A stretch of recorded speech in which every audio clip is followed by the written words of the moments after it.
వృశ్చిక రాశి. ఈ రాశి వారికి ఈరోజు అనుకూలంగా చెప్పుకోవచ్చును. ప్రయత్నాలు ఫలిస్తాయి.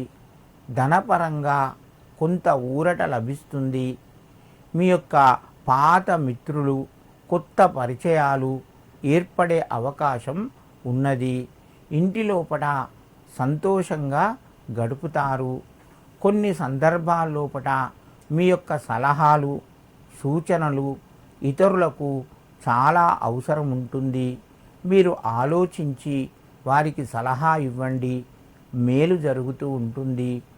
ఆరోగ్యపరంగా ఈరోజు అనుకూలంగా ఉన్నది. వృశ్చిక రాశి వారు ఈరోజు సూర్యునికి నమస్కరించి ఆదిత్యాయ నమః అని చెప్పి 5 సార్లు చదువుకొని దీపాన్ని వెలిగించండి. మీకు మరింత శుభయోగం కలుగుతూ ఉంటుంది.